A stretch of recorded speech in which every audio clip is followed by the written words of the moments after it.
Morning, it's Robert Amsterdam. Բարի լույս, ձեզ հետ է Ռոբերտ Ամստերդամը։ Ես հանդես եմ գալիս Սամվել Կարապետյանի անունից եւ հետեւել եմ Հայաստանում տեղի ունեցած կեղծված ընտրություններին եւ թույլ տվեք հստակ ձևակերպել։ Կեղծված բառը դեռ մեղմ է ասված։ Այն հաշվի չի առնում ձեռքով հաշվարկված 100,000 քվեները։ Այն հաշվի չի առնում բանակի ներգրավվածությունը։ Այն հաշվի չի առնում ընտրական հանձնաժողովի որոշումը հրաժարվել որոշ ընտրատեղամասերում վերահաշվարկ իրականացնելուց։ Սա իշխող կուսակցության կողմից հայ ժողովրդի դեմ իրականացված զանգվածային ու մտահոգիչ ոտնձգություն էր։ Ժամանակի ընթացքում մենք կբացահայտենք այս հարձակման բոլոր մանրամասները, բայց այս պահին ես ցանկանում եմ անդրադառնալ Արևմուտքի ցնցող արձագանքին, որը որոշեց գովեստի խոսքեր շռայլել խուլիգան Փաշինյանին, մի մարդու, որը պարսավում էր իր ընդդիմախոսներին, անվանելով նրանց 3 գլխանի հրեշ։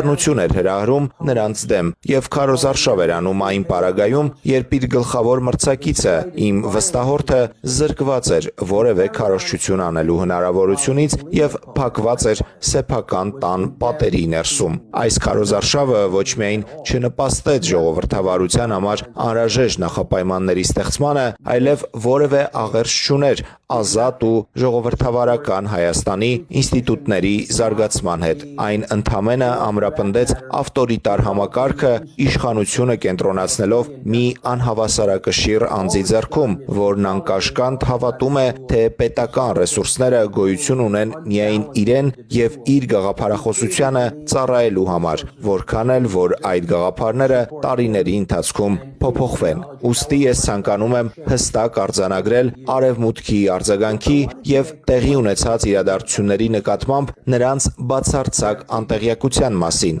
Նրանց չէր հետաքրքրում հայ ժողովրդի ճակատագիրը, նրանց հետաքրքրում էր Ռուսաստանի վրա հարձակվելը, եւ այս տեսանկյունից նայելով նրանք այսօր հրճվում են առանց որևէ մտահոգության, թե սա ինչ հետևանքներ կունենա Հայաստանի համար։ Իսկ երեք մենք արդեն տեսանք Զելենսկու-Քելը, Հայաստանին վերադարձվեց Ուկրաինա արտահանված բանջարեղենը։ Սա փաստում է, որ այդ բարյացակամությունը դեռ չծնված արդեն թոշնում է։ Բայց եկեք հիշենք Ամերիկայի նախագահներից մեկի հայտնի խոսքը, երբ Լատինական Ամերիկայի բռնապետերի մասին հարցին ի պատասխան ասել էր. «Կարևոր չէ, որ նրանք շանորդի են, կարևորն այն է, որ մեր շանորդիներն են»։ Այս խոսքերը հանգիստ կարող էին պատկանել պարոն Մակրոնին, տիկին ֆոն դեր Լայենին կամ պարոն Թրամփին, որոնց իրականում ամենևին չի հուզում Փաշինյանի ներքին քաղաքական վարքագիծը, քանի դեռ նա աջակցում է Եվրամիության կամ ԱՄՆ-ի